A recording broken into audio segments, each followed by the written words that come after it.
여러분, 세상에서 제일 오래 산 사람이 있습니다. 누군지 아세요?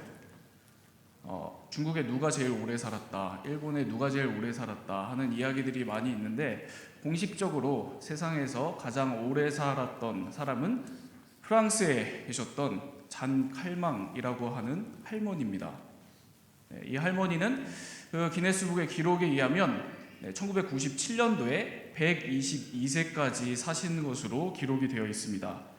굉장히 이제 오래 사신 거죠. 근데 이 할머니가 생전에 굉장히 재미있는 일화가 하나 있어서 그 일화를 좀 소개해 드리겠습니다. 이 할머니께서, 이 상칼망 할머니께서 90세가 되던 해에 47살이었던 이웃집 남자가 이 할머니를 찾아온 거예요. 이 할머니를 찾아와서 이런 계약을 제안을 합니다. 어떤 계약이냐면, 이 이웃집 남자분이, 할머니, 제가 매달 50만 원을, 그러니까 우리나라 돈으로 환산해서 50만 원 정도를 할머니에게 용돈으로 드리겠습니다. 그리고 나중에 할머니께서 돌아가시면 살던 집 전부를 저에게 넘겨주십시오. 이런 계약을 했습니다. 네. 집사님께서 이제 굉장히 재밌어 하시는. 네. 네, 그렇군요. 네. 어쨌든 이 이웃집 남자가 이 할머니한테 이런 계약을 한 거예요. 여러분들이 다 예상을 하시고 지금 웃으시는 것 같은데, 그러니까 이웃집 남자가 이런 머릿속에서 이런 계산을 짜낸 거죠. 이 할머니가 90세니까 곧 돌아가시겠지? 라고 생각을 한 겁니다. 할머니가 1년 안에 돌아가시면 600만 원 정도로 자기가 이 집을 사는 거고, 그리고 3년 안에 돌아가셔도 한 1,800만 원 정도의 이 집을 내가 얻는 거다 라고 생각을 하고 이 계약을 제안한 거예요. 그래서 이 계약이 성사가 됐습니다. 그런데 여러분, 어떻게 됐겠어요?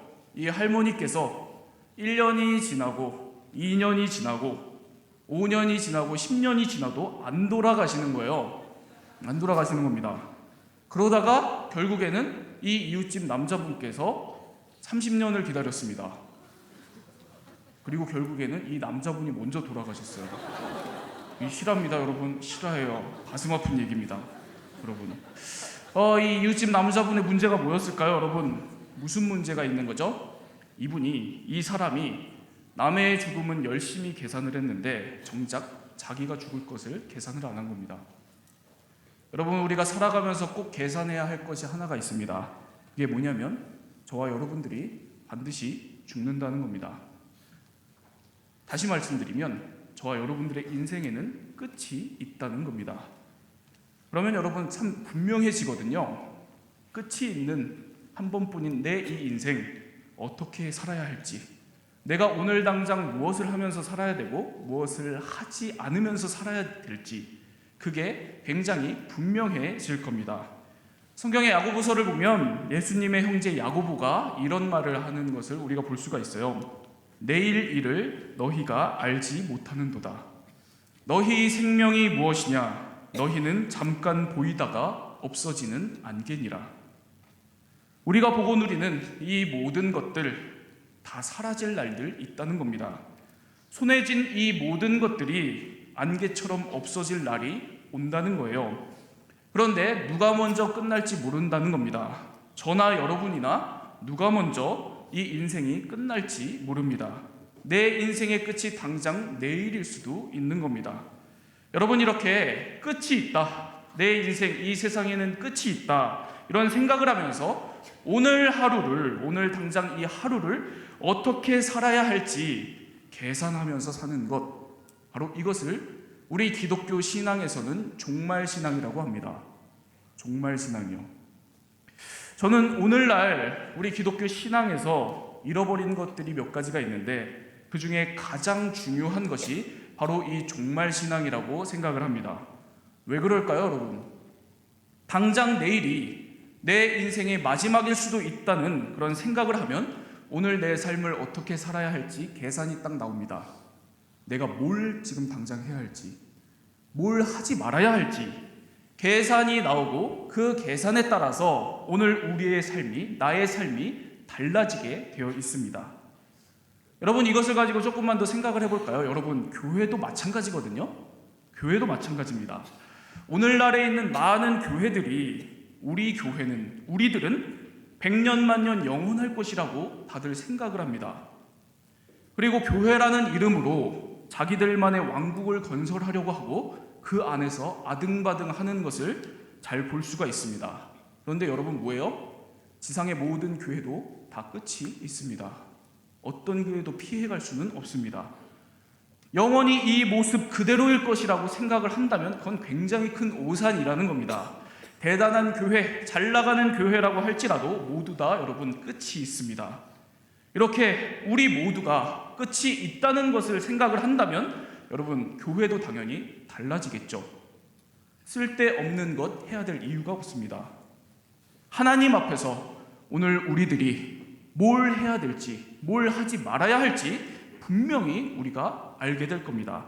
그리고 그 목표대로, 그 깨달음대로 오늘 하루 우리들의 신앙을 가장 가치 있다고 여기는 것에 다 쏟아붓게 될 것입니다.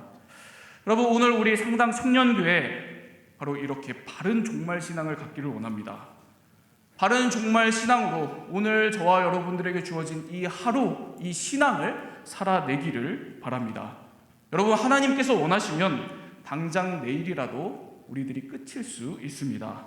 그러니까 오늘 하루 저와 여러분들 바로 오늘 하루 나의 이 삶, 내 모습을, 우리의 신앙을 가장 가치 있는 일에 쏟아내는 그런 우리 상당 청년교회가 되기를 바랍니다. 저와 여러분들이 되기를 바랍니다.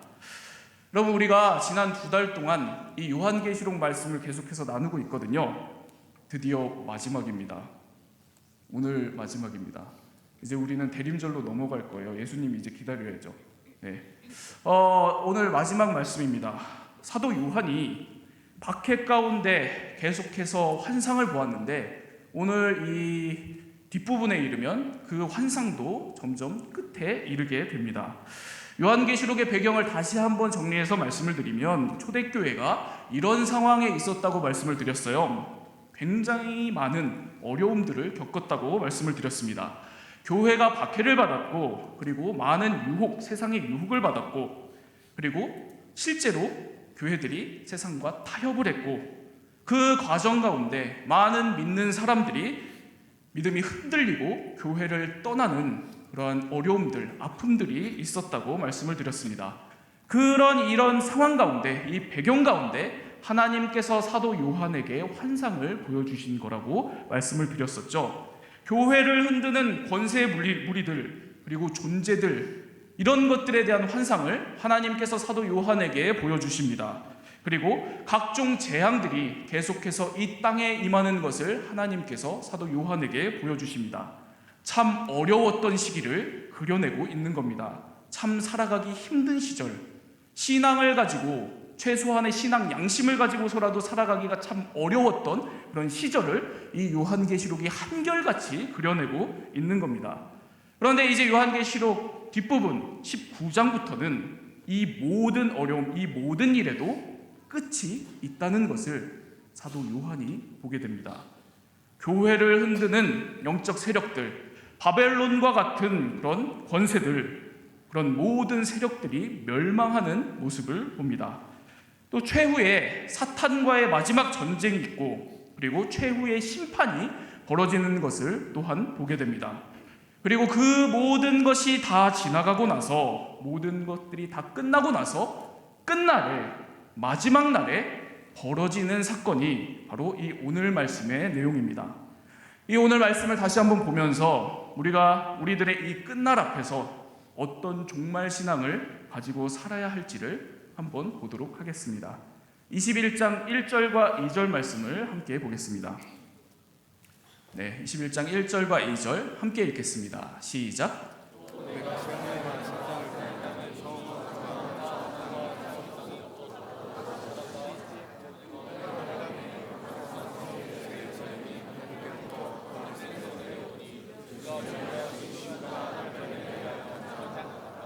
아멘. 사도 요한이 끝날에 지금 이 현재의 하늘과 땅이 없어지고 새 하늘과 새 땅이 있는 모습을 보고 있습니다. 그리고 거기에 하늘로부터 새 예루살렘이 내려오는 것을 보게 됩니다. 여기서 요한은 마치 그 예루살렘 성이 신부와 같은 모습이었다고 설명을 덧붙이고 있습니다. 여기서 신부는 당시에 고난받고 있었던 교회와 성도들을 의미하는 말입니다. 여러분, 그래서 우리는 이 말씀에서 끝날에 새로운 세상과 새로운 교회가 이 땅 가운데 임하는 모습을 볼 수 있는 거거든요. 근데 여기서 중요한 포인트가 하나 있습니다. 그게 뭐냐면 지금 새 하늘과 새 땅, 새 예루살렘, 새로운이라고 하는 표현을 지금 쓰고 있습니다. 그렇죠? 여기서 새로운, 새롭다, 새라고 하는 이 단어를 썼을 때 이게 이제 어떤 의미를 썼는지를 좀 우리가 확인을 해야 됩니다. 여러분, 우리가 새로운, 새롭다라고 하는 말을 쓸 때 보통 어떨 때 쓰죠? 첫 번째로 이럴 때 씁니다. 완전히 새로운 물건을 볼 때 우리가 새롭다라는 말을 씁니다. 그런데 두 번째로 우리가 새롭다는 말을 쓸 때가 있습니다. 그게 언제냐면 기존의 것을 고쳤는데 정말 잘 고쳤을 때, 완전히 새로운 것처럼 정말 잘 고쳤을 때, 그때도 우리는 새롭다라는 말을 씁니다. 기존에 고장이 나 있고 문제가 있고 부족했던 것을 고치는데 정말 제대로 고치는 거죠. 완전히 고쳐서 정말 새 것과 같은 상태가 되었을 때, 그때도 우리가 새롭다라는 말을 쓰죠. 여러분, 여기 이 성경 본문의 이 말씀에서 세상도 새로워지고 교회도 새로워졌다는 바로 이 구절에서 새롭다라고 하는 이 단어는 두 번째 의미입니다. 완전히 새로운 것이 나타났다는 의미가 아니라 기존의 것을 제대로 고쳐서 새로워졌다는 의미입니다. 회복을 의미하는 겁니다. 제가 예전에 검은색 소형 노트북을 10년 정도 썼습니다. 굉장히 타자감이 좋은 노트북이었거든요.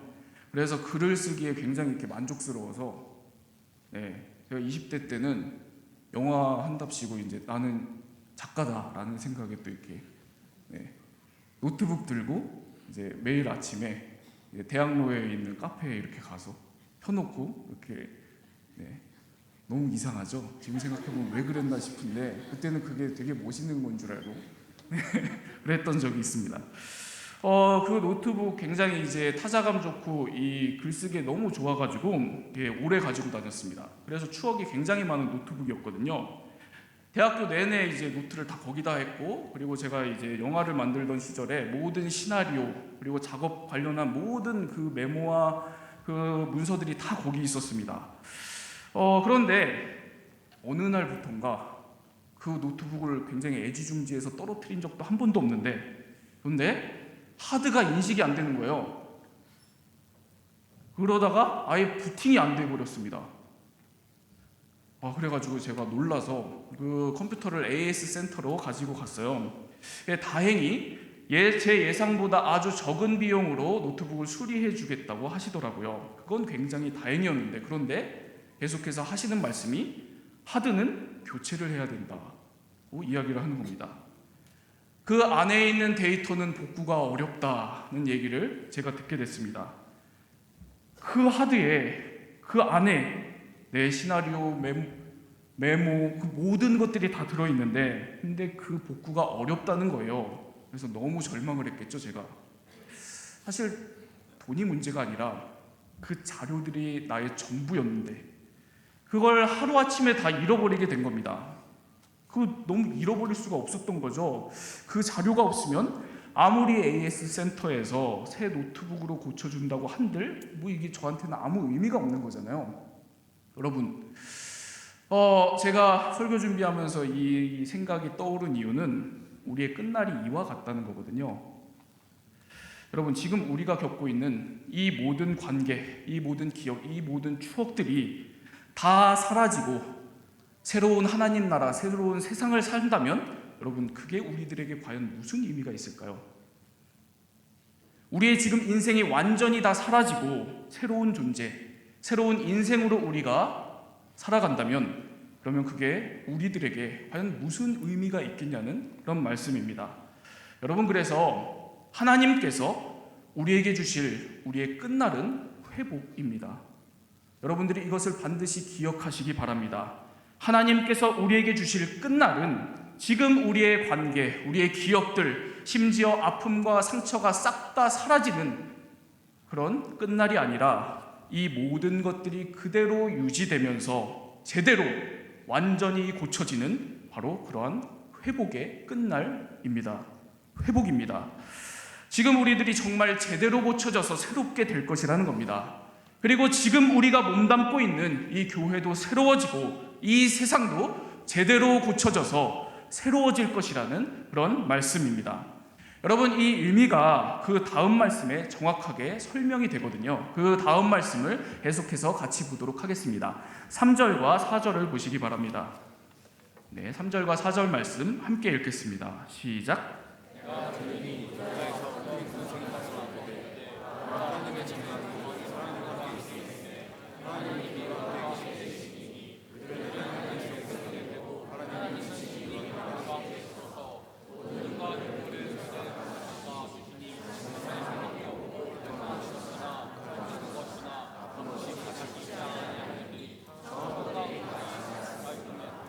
아멘. 여기 본문을 보면 세 번이나 하나님께서 그 끝날에 함께 계신다라고 하는 표현이 정확하게 등장을 합니다. 끝날에 반드시 하나님께서 우리들과 함께 하셔서, 그것도 함께 하시고 함께 하시고 또 함께 하셔서 우리를 제대로 회복시키실 것이라는 그런 말씀입니다. 어떻게요? 모든 눈물을 닦아주시고 죽음이 없고 아픔이 없는 그런 완전한 위로와 회복으로 저와 여러분들의 마음과 인생 이 모습 그대로를 제대로 고쳐주셔서 새롭게 하실 그날이 있다는 겁니다. 바로 그것이 저와 여러분들의 끝날이라는 겁니다. 여러분, 이것을 여러분 마음에 꼭 품고 살아가시기 바랍니다. 여러분, 지금 마음이 혹시 고장나 있는 분들 있으십니까? 끝날에 완전히 회복될 것입니다. 여러분, 몸이 아프고 매번 육신 때문에 한계를 느끼면서 살아가는 분들이 있으십니까? 끝날에 여러분들은 제대로 회복될 것입니다. 혹시 부모님으로부터 그리고 형제자매 가족으로부터 갈등을 겪고 아픔을 겪은 것이 있으십니까? 끝날에 하나님께서 여러분들을 회복시켜 주실 것이라는 그런 말씀입니다. 여러분, 새 부모, 새 가족 주시는 것 아닙니다. 지금 나를 너무도 아프게 하는 이 가족, 이 관계가 더 이상 상처 없고 아픔 없고 문제 없는 가족으로 완전히 회복될 것입니다. 사랑하는 여러분, 바로 이와 같은 회복에 대한 소망을 놓치지 마시기 바랍니다. 하나님께서는 여러분 지금도 살아계십니다. 처음과 나중이 되십니다. 우리의 모든 것을 다스리시는 분이십니다. 우리의 모든 것에 살아 역사하시는 분이십니다. 바로 이 하나님께서 우리들에게 끝날에 완전한 회복을 주시겠다고 말씀하시는 겁니다. 당장 내일에 이 회복이 올 수 있습니다. 이렇게 회복에 대한 소망을 붙들고 오늘을 살아내는 여러분들이 되시기를 바랍니다. 여러분, 이 대목에서 제가 예전에 이제 흥미롭게 읽었던 책이 하나 이제 떠올랐거든요. 그게 어떤 책이냐면 로드니 스타크라고 하는 사람이 쓴 기독교의 발흥이라고 하는 전문 신앙서적입니다. 그 책을 보면 무슨 내용이 나오냐면 초기에 소수였던 초대교회 성도들이 어떻게 로마 제국 전체를 기독교 국가로 변화시키게 되었는지 그 원인을 분석한 그런 내용들이 나와요. 여러분, 1세기에 예수님께서 이제 승천하시고 나서 1세기에 기독교인들의 총 인구가 몇 명 정도가 됐을까요? 그 책을 보면 1세기에 총 기독교인의 수가 대략 7천여 명 정도였을 것이라고 추산을 합니다. 우리 교회 이제 작년부터 이제 아동에 이르기까지 한 전체를 다 합치면 약간 이제 비슷하겠죠? 이 정도밖에 안 됐던 겁니다. 1세기요. 그런데 그랬던 이 기독교가 3세기에 이르면 놀랍게도 620만 명 정도 되었다고 추산을 합니다. 그러니까 이게 제가 계산을 해보니까 한 900배 가까이 폭발적으로 증가를 한 거거든요. 그 책에 이렇게 기독교 인구가 주요하게 이렇게 늘어난 이 원인이 무엇인가, 몇 가지 이유가 나오는데 대표적인 원인이 뭐냐면 세상에 끝이 온 것 같은 그 로마 그 시대의 문제 때문이었다고 기록을 해놓고 있어요. 당시에 두 차례 역병이 이 로마 제국에 크게 돌았었거든요. 그래서 이 로마 제국의 전체 인구의 3분의 1이 죽어버립니다. 사망해버립니다. 그러니까 그 시대의 분위기가 어떻겠어요? 많은 사람들이 전부 다 세상의 끝이 왔다고 생각을 한 겁니다. 여러분, 이런 종말적인 대재앙 앞에서 로마 제국 내에 있었던 수많은 다른 종교들은 왜 이런 재앙이 우리들에게 닥쳤는가 그 이유를 설명해내지를 못했습니다. 그런데 기독교는 그때 달랐었던 겁니다. 기독교인들은 대답을 알고 있었습니다. 세상이 이대로 끝이 아니다. 회복이 있다. 바로 이와 같은 소망으로 대답을 했고, 그리고 그 기독교인들의 말에 고통을 받았었던 수많은 사람들이 치유와 위로를 받았었던 겁니다. 여러분, 그것뿐만이 아닙니다. 모두가 다 끝났다. 이 세상 끝났다. 우리들의 인생 끝났다. 라고 생각하는 그때 그 시점에 다른 종교를 믿고 있었던 사람들은 역병에 걸린 사람을 보면 다 도망쳤거든요. 역병에 걸린 사람들을 보면 내쫓고 그 역병에 걸린 사람들이 발견되면 죽기도 전에 거리에다가 내다 버렸습니다. 그런데 기독교인들은 달랐다는 거예요. 초대교회 이 기독교인들은 세상이 끝나는 그 순간에 뭘 했냐면 자신의 몸을 던져서 죽어가는 사람들을 돌봤다라고 기록되어 있습니다. 간호를 해줬다는 겁니다. 무슨 얘기일까요, 여러분? 모두가 다 끝났다, 끝이라고 생각했었던 그 세상에서 그 세상을 포기하지 않았었던 사람들이 바로 우리 기독교인들이었다는 겁니다. 초대교회 기독교인들은 끝날에 하나님께서 주실 완전한 회복이 있다고 믿었던 겁니다. 그래서 여러분, 당연히 여러분 회복입니다. 그러니까 이 세상은 절대로 버려질 수가 없습니다. 끝날에 이 세상, 이 모습 그대로 회복될 것을 확실히 믿고 있었기 때문에 지금 이 세상을 초대교회 그리스도인들은 결코 포기할 수가 없었습니다. 모두가 다 끝장났다고 얘기를 해도, 소망이 없다고 생각을 해도 기독교인들은 절대로 결코 이 세상을 포기하지 않았습니다. 자신들의 인생을 포기하지 않았다는 말씀입니다. 자신들에게 주어진 오늘 하루를 견디면서 오늘 하루를 소망으로, 믿음으로, 사랑으로 살아냈었던 겁니다. 그게 바로 초기 기독교가 이 로마 제국 내에서 폭발적으로 그 인구가 늘어나게 된 중요한 원인 중에 하나였다고 그 책에서는 진단을 합니다. 여러분, 우리가 꼭 오늘 붙들어야 할 것이 종말신앙이라고 제가 말씀을 드렸습니다. 오늘 나의 상황에 지지 않고 주님의 회복을 소망하면서 이 소망 붙들면서 살아가는 것, 바로 이것이 오늘 우리가 함께 붙들어야 될 중요한 종말신앙이라고 제가 말씀을 드렸습니다. 그리고 두 번째로 우리가 함께 붙들어야 될 종말신앙은 바로 이것입니다. 언젠가 회복될 여러분들의 인생, 우리가 살아가고 있는 이 세상 절대로 포기하지 않는 겁니다. 바로 이것이 바른 종말신앙으로 오늘을 살아가는 우리의 모습입니다. 이 두 번째 종말신앙을 조금 더 얘기를 해볼까요? 6절과 7절을 보시기 바랍니다. 6절과 7절 말씀 함께 읽겠습니다. 시작.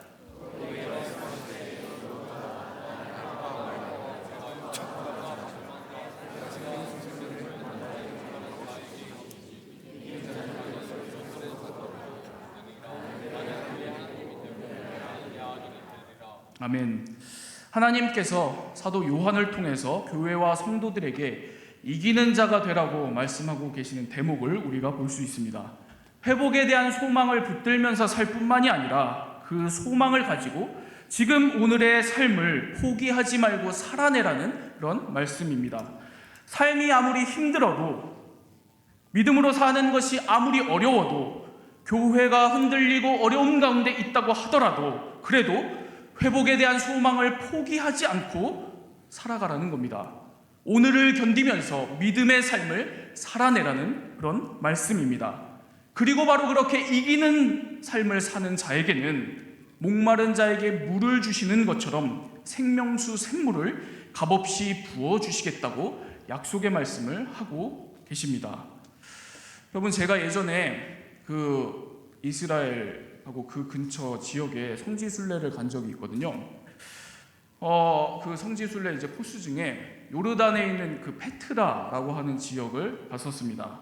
페트라가 어떤 지역이냐면 그 요르단 남쪽에 그 광야들이 있는데 그 광야에 있는 붉은 암석들, 바위들을 깎아서 건물들을 만든 거대한 도시입니다. 인디아나 존스에 나오거든요. 네, 굉장히 그 유명한 유적지입니다. 근데 그 유명한 유적지 인디아나 존스에 나오면 하니까 이렇게 되게 기대가 되잖아요. 근데 거기는 큰 문제가 하나 있습니다. 그 유적지에는. 그게 뭐냐면 여러분, 그 유적지가 중동의 광야의 바위를 깎아서 만들었기 때문에 그 중동의 땡볕 광야를 돌아다녀야 됩니다. 그래서 그때 이제 가이드분께서 이제 이런 말씀을 해주신 게 기억이 나요. 무슨 말씀을 해주셨냐면, 이 중동 지역은 더운데 어떤 더위냐면 굉장히 건조한 더위라는 거예요.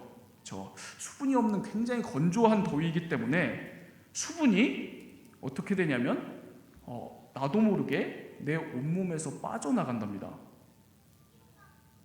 나도 모르게 내 온몸에서 천천히 빠져나간다는 거예요. 그러니까 내 몸에서 이 수분이 천천히 빠져나가니까 이게 수분이 빠져나가고 있는 것을 내가 인지를 못하게 된답니다. 그러다가 정말 위험한 순간에 탈수 증상을 느끼게 된다는 거예요. 그러니까 여러분, 목이 마르지 않아도 계속해서 습관적으로 물을 계속 섭취하셔야 됩니다. 이런 경고의 안내를 해주셨었습니다.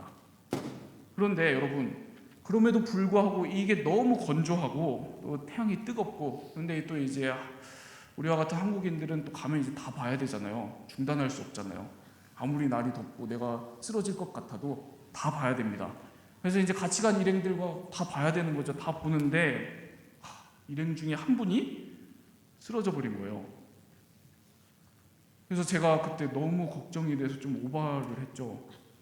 제가 갖고 있었던 물로 그분 얼굴을 이렇게 다 씻겨주고 제 물을 다 먹였습니다. 그래서 제 물이 없어졌어요. 그때까지는 제가 굉장히 괜찮았거든요. 그 가이드분께서 해준 얘기를 싹 다 잊고 그때까지는 굉장히 괜찮았습니다. 그런데 얼마 안 가서 저에게도 위기가 찾아온 거죠. 탈수 증상이 확 왔습니다. 그 탈수 증상이 제가 이게 한국에서 경험해보지 못한 목마름이 막 오는 거예요. 그게 어떤 건 온몸으로 목이 마른 거예요.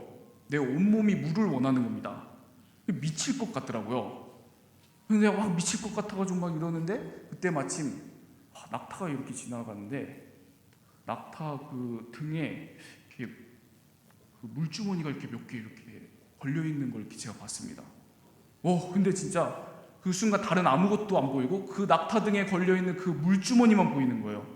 그래서 지금 달려가가지고 저 물주머니를 낚아채고 다 마셔버릴까 뭐 이런 생각을 이성이 나가는 거죠. 제가 그때 그 낙타 건드리면 이제 위험할 수 있는데, 그게 뭐 이렇게 막 머리가 막 이상해지고 막 그랬었던 경험이 있습니다.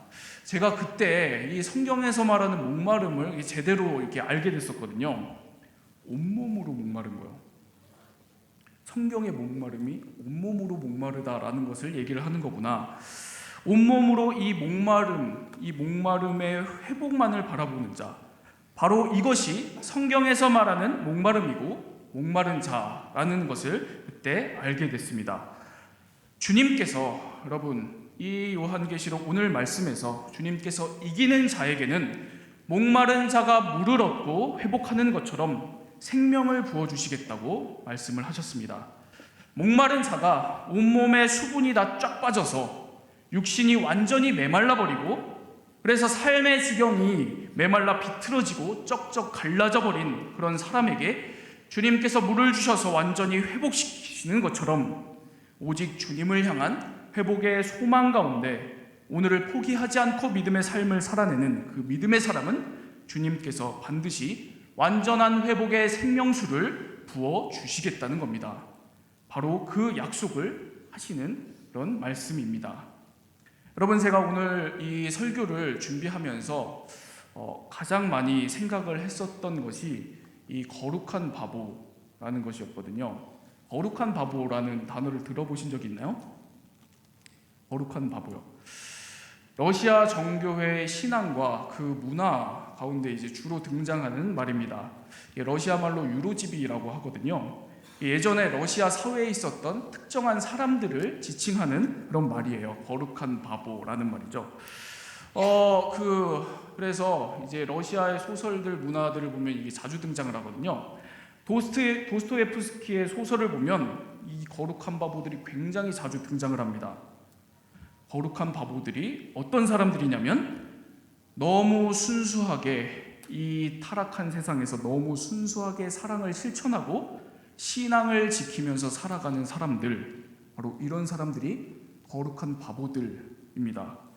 도스토예프스키의 죄와 벌, 까라마조프가의 형제들, 백치들, 막 이런 소설들을 보면 이 거룩한 바보들이 너무나도 아름답게 등장을 해요. 그 소설들을 보면 이 세상들이 굉장히 어둡게 묘사가 되고 있거든요. 사람들이 너무 악하게 나옵니다. 너무 탐욕스럽게 나와요. 그리고 세상이 죄가 만연해 있는 것이 너무 치밀하게 그려집니다. 그래서 누구 하나 이 문제들 가운데에서 결코 벗어날 수 없을 것 같은 지독히도 어두운 세상이 그려지고 있습니다. 그런데 그 가운데 순수하게 사랑을 실천하고 신앙을 지키면서 살아가는 그런 거룩한 바보들, 그런 사람들이 등장을 합니다. 너무 순수해서 바보 같아 보이거든요. 그런데 이 도스토예프스키는 이 거룩한 바보들을 통해서 세상의 희망을 얘기하고 구원을 이야기합니다. 여러분들이 한번 이 도스토예프스키의 소설들을 다시 한번 이 거룩한 바보들이 등장하거든요. 이 사람들을 중심으로 한번 읽어보시면 좋은 어떤 그 의미들을 발견할 수 있을 겁니다. 이 거룩한 바보가 사실 이 유래가 있거든요. 러시아에서 오래전에 있었던 사람입니다. 한 수도사가 있었대요. 한 수도사가 있었습니다. 그런데 이 수도사가 어느 날 들판에 완전히 말라서 죽어버린 나무를 하나 본 거예요. 완전히 인생이 끝나버려서 도저히 회복이 불가능할 것 같은 그런 나무를 들판에서 한 그루를 본 겁니다. 그런데 이 수도사가 그 죽은 나무를 보고 포기를 안 한 겁니다. 매일 물을 떠다가 그 나무에게로 가서 물을 줍니다. 누가 뭐라고 해도 비바람이 몰아치고 눈이 몰아치고 매서운 추위가 닥쳐도 그날도 물을 떠서 그 나무에 가서 물을 줍니다.